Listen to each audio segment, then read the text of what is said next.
Like look how thick. Woo! Not quite that thick.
I can see her steaming.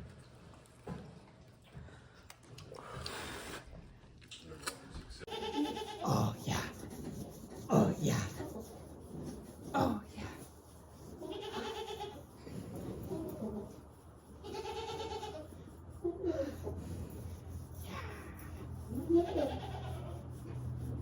Put some more stuff in there. Yeah, they actually got a whole wall of ears. What cow? Well, they got lots of stuff, but the other place has still got a little bit more. I need your hackle. My hackle's all fine.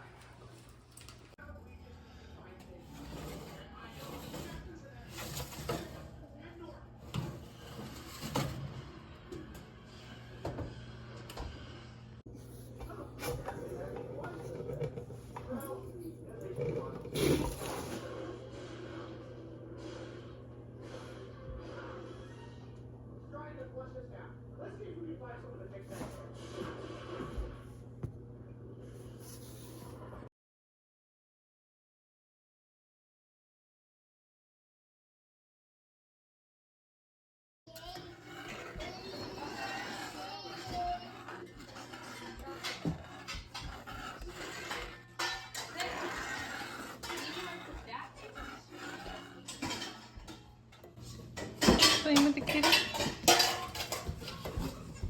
Yeah, and we said we're going in our dining room. We only won't go wash him because he just did. Yeah. Is that cute, Amos?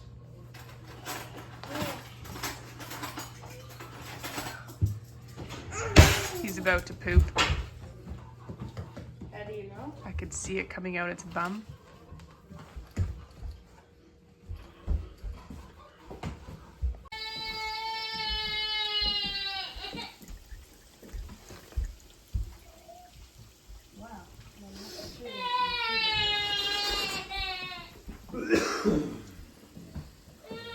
This morning, Marius got out of bed to get Amos, and he starts laughing, and I was like, why are you laughing? He's like, winter's back. Yes, friends? Winter's back. I'm sure it'll be gone by tonight. If I'd be milking this much, I would eat and still be doing it. It's kind of hard, eh?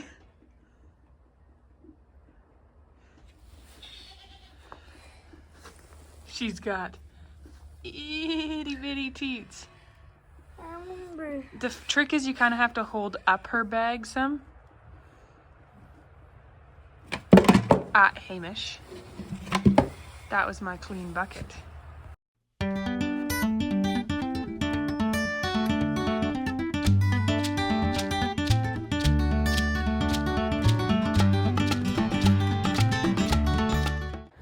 So yesterday we gave the last dose of antibiotics and we didn't give any painkiller. And this morning she's duller again. Because her milk production hasn't fully come back, it's mostly come back. I had mixed some alfalfa pellets in with her grain for a bit of extra protein. And I think it was like, normally she would eat those just fine. So I wonder if her tongue is still hurting. So I was texting with a friend and he said to try just like some nice soft hay, and she went for that and she's into that. Like, as you can tell, her eyes are not as bright again. So the main treatment for woody tongue, if that's what it is, I'm told that we can't get that medicine right now. I'm sitting in my very fancy milking bathroom right now. I was suggested this one treatment, but I think that I have like a little different medication, so I just texted the vet. And there's a lot of comments on the last video about how, like, why didn't you just contact the vet? At any point we could contact the vet. But we have really skilled, knowledgeable farmer friends who we do a lot of back and forth with. So a lot of the time it just makes sense to talk to them first. However, I'm feeling a little lost and discouraged, so I just texted the vet, giving him the rundown, and we'll see what he gets back to me with. So the vet says I need to hit her hard with penicillin. Thankfully, I have it from when we treated Mossy and it hasn't expired. I also need to give her a high iodine salt. It is a 14-day milk dump. And the vet thinks that probably 30 days before it would even make good cheese again. To say I feel discouraged is an understatement. So, wooden tongue is essentially a sliver that they get in their tongue from their feed, and the sliver gets infected.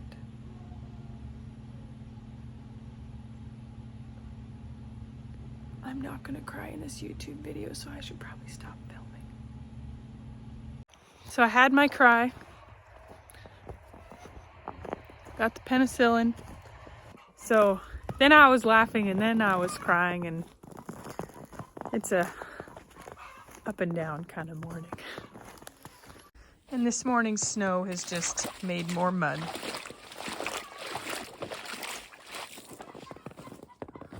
Small blessings though. It's a sub-Q shot, which means it just goes under the skin, like you pull the skin and pop it in. Not in their face, but I was just showing an example. Intramuscular is where you put it in a muscle. Sub-Q, subcutaneous, under the skin. So I am thankful because the cows don't mind the sub-Q as much. Intramuscular, they're not a fan of. They don't like that. You're the one giving her a needle, right? Yeah. You don't want to give her a needle? No. I will. Aiming at something directly, it was close in, and then I adjusted it from where it hit. And that worked. I sort of just screwed around with it from where I missed. And just Hey, Rowan. Is it bedtime?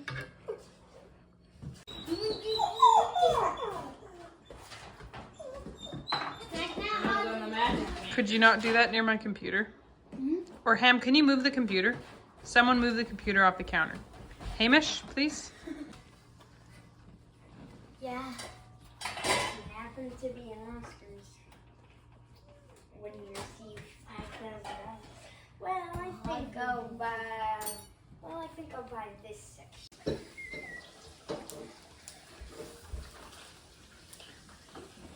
See it in the Lilia's wings and freeze frying or something. We have a piece of fudge for dessert or something like that.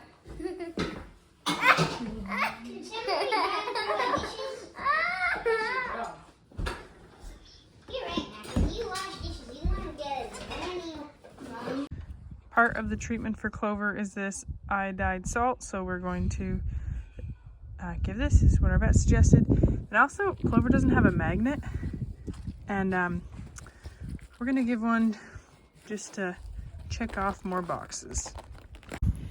If cows eat a little bit of metal, it can essentially worry its way through and into their heart. And it can sometimes start as just a cow being a little off before there's actually big... Sorry, got a text in it. Derailed my train of thoughts. It can start as a cow just being like a little generally off. So this makes it attach and sit at the bottom of their stomach where it then doesn't cause problems. I just brought Emma milk from Clover. And we can see here, her teats are starting to fill out a bit more. They will get even bigger though.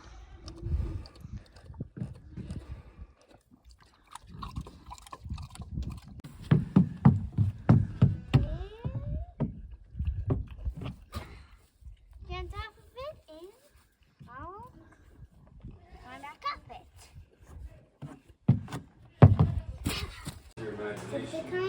Yeah, you can put more seeds on them, Fran. So you gotta put seeds all around. Yeah, like that up here has fly. Look more like an orange thing that look more like a deep orange patch. It's turned out.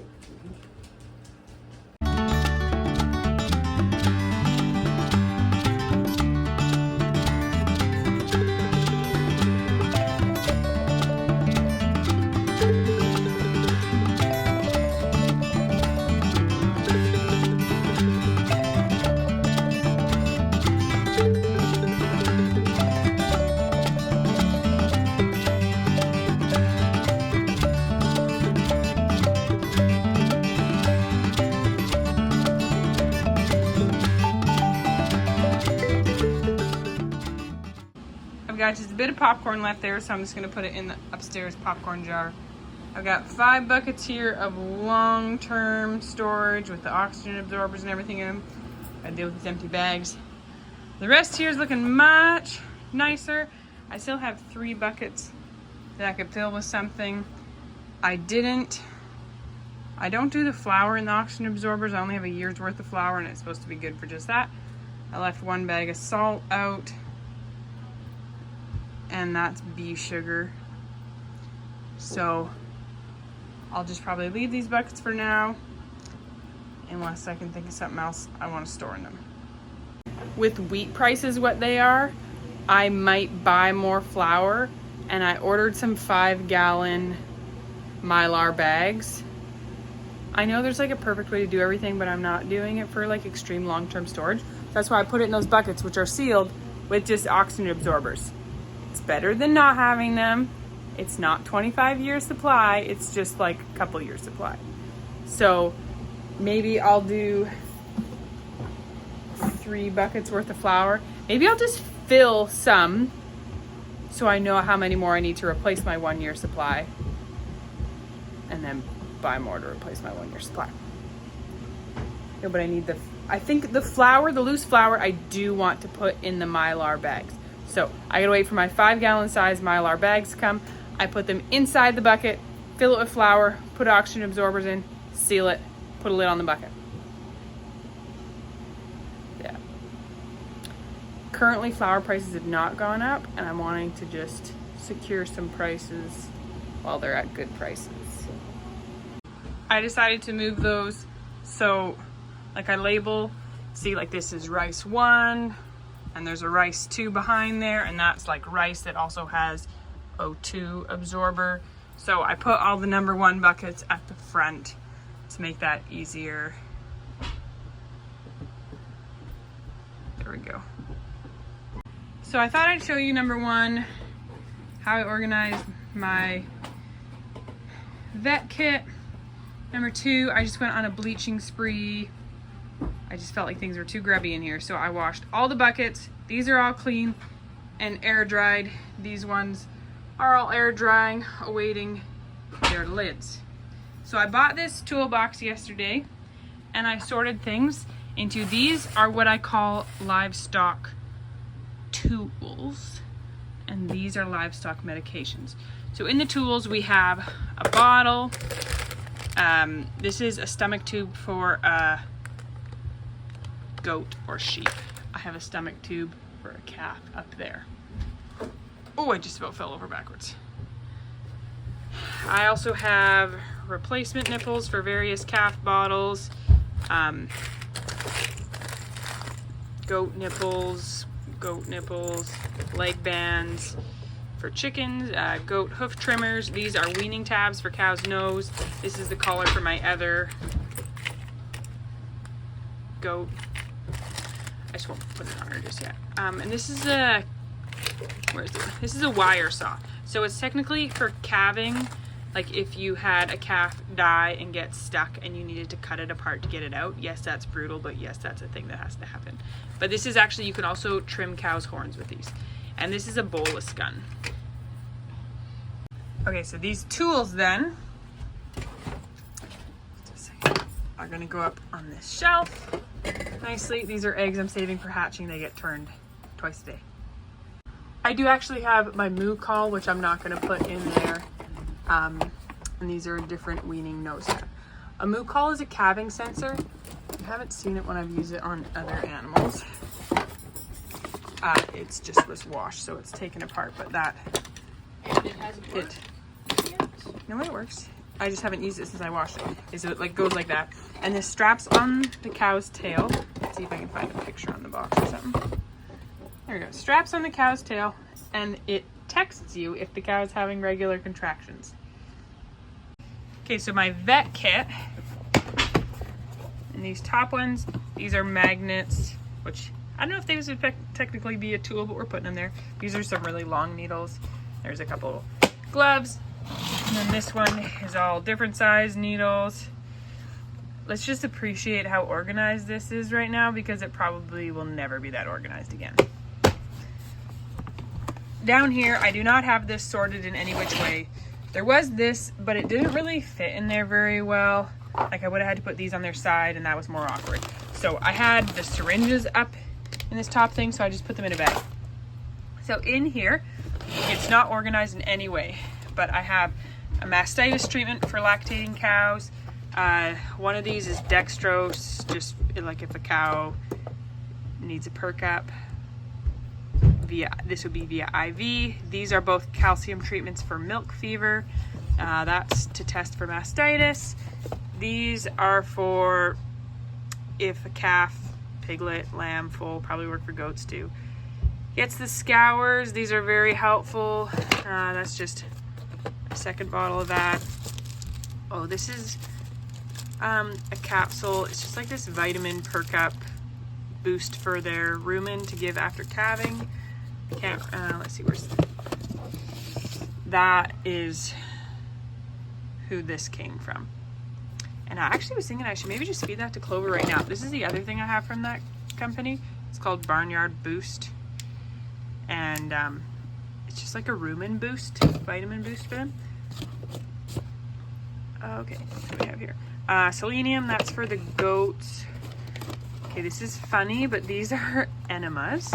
Not for use as an enema, but they're phosphorus.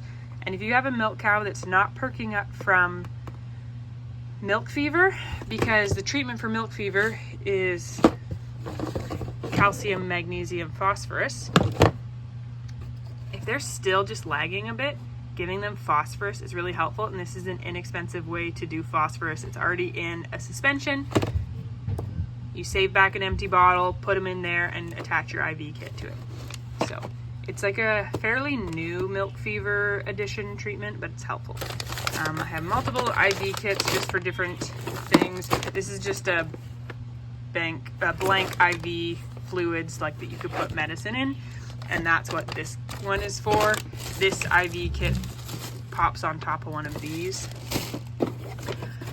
Thermometer, bloaties. If you don't have some sort of bloat medication on hand and you have ruminants, get it, friends. Oh, that's a deworming something, I think, for cats and dogs. Let's see, Theracal, it's a calcium supplement for cows, for milk cows. Thiamine, that was a goat. It's B6, I think. This is when my goat had goat polio. She got that. Liquid silver. Different IV kit. I don't know why I have so many IV kits. Dewormer for pigs is what we use this for. You can also use it for chickens and turkeys, but we use it for pigs. This is a Poron Banamine. Where's my other Banamine? Where'd the other Banamine go? Oh, it's over here. This is the other Banamine. They didn't have any more injectable Banamine, so I got Poron stuff. Poron's way more expensive, but I'd rather have it and have to pay more than not have it. And Trimidox, which is an antibiotic. I also have penicillin in the fridge. I did not used to have this much of a vet kit, but you kind of just slowly collect things as you have to treat an animal. You find yourself like, okay, now I'm gonna get another one to have a backup on hand. Because we live pretty rural and our vet is really far away from us, he will let us, like, okay, we've treated a cow for milk fever before, you can have another round of milk fever treatment to keep on hand. Actually, I think you can get these just at the feed store, or I can get them at the vet. Same with this, like, okay, you have multiple milk cows, you're allowed, like, the vet will be like, okay, you can keep mastitis treatment on hand, so you can just give it right away and you don't have to, you know, track it down with us. So same like Trimidox, when I got it, it was like, okay, take a bigger bottle because it has a long expiry, and here I've already had to use it again, so there you go. So same, I actually super lucky. Clover has responded super well to the penicillin treatment because we started with that Trimidox and now we're on Procillin, which is there's long-acting Procillin. But this is not that. This is a daily Procillin. So you can't get it, like the vet can't get it right now. We couldn't even go to the vet and get penicillin right now. Because when I said to a friend, like, okay, this is what the vet said, he was like, I was just there. There isn't any. And I'm like, lucky for me, when I had to treat Mossy, if you're new here, Mossy is a milk cow we had for 2 years. She died last summer of complications of milk fever. She aspirated when we were giving her a bolus, and it just was downhill from there. She had to have the Procillin, and again, long expiry, grabbed a bigger bottle. I have it in the fridge. It's excellent. And in my uneducated experience, if you were to only keep 2 things on hand, if you had a milk cow, 2 things in your medical kit: something to treat milk fever with, something to treat bloat with. Those are the 2 most important. The 2 that when they happen, you need to be able to treat them as fast as possible. If they get mastitis, you usually have some time to get treatment and this or that. Milk fever and bloat hit you out of nowhere, and I would say are most likely to kill your cow. So I know there's some really smart people who are watching this. There is some people who are long-term cattle owners who've had milk cows longer than me, no way more than me. I would love to know, what would you say? Tell me in the comments, what would you say are necessary to keep on hand if you were to keep like the most bare bones vet kit? What do you need? Or in your more advanced vet kit, what do you see that I'm missing in mine? What should I have on hand that I don't? So the grocery store is happy. Marius wanted to keep this chick starter and turkey starter. He feeds the quail turkey starter. He wanted to keep it in so the kids didn't feed it to the laying hens by accident. Last year we had troubles getting it and they were kind of rationing it at the feed store, so he wanted to have a few bags ahead of time because we'll be hatching chicks pretty quick. We have some boxes and paper bags that need to be burned, but it's really windy out, so that's not happening. Mac is eating bannock that they just made. They wanted to cook it in the fire, but the fire was roaring too much. This room is all tidied and as clean as it's gonna get. And we're gonna ignore this for now because one can only do so much in one day. This is not horrendously unorganized. I just need to organize it a little better. The biggest problem we have right now though is we are down to 3 gallons of milk. The freshest stuff is 5 or 6 days old. And we gotta dump milk for a bit yet. For a real good bit yet.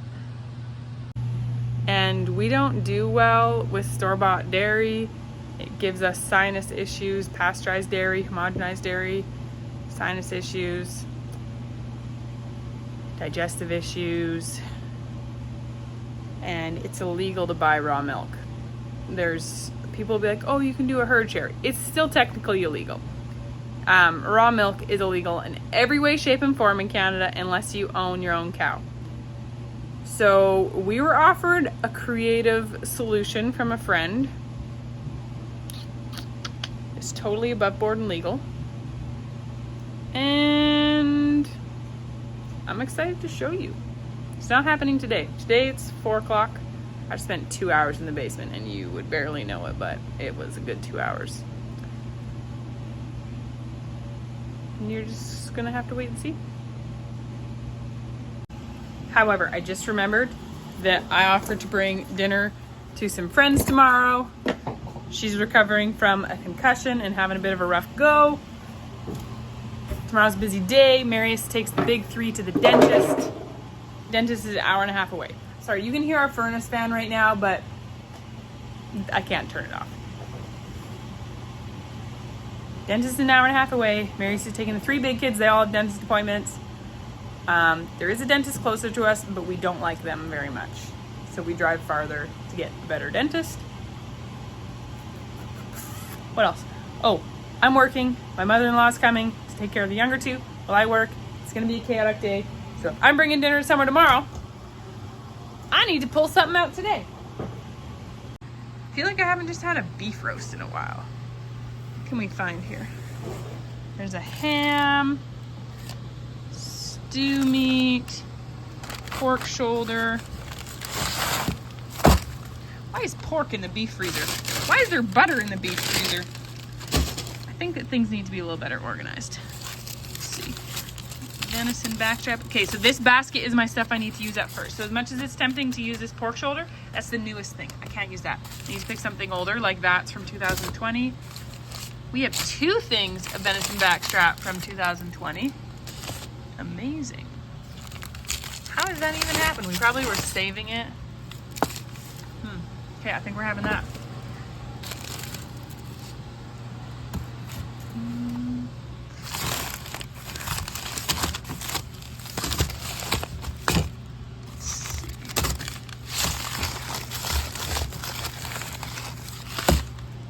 Okay, that should be good. That's lots. They're only 2 people, so for this, for us and them, this is probably 3 to 4 pounds. So this is the recipe. It's Beth Ritchie. Oh, what's her blog? There we go. Red and Honey. This is the bannock recipe the kids use. They did it in foil with lard, and yeah, smells good. The kombucha that Marius got going is ready. So this one we put, what do we put? Hibiscus and raspberries in, and I'm very excited to drink that. And then the other half gallon, we put blackberries and elderflowers, and he put an airlock on it. We're gonna see if we can make ourselves some boozy kombucha.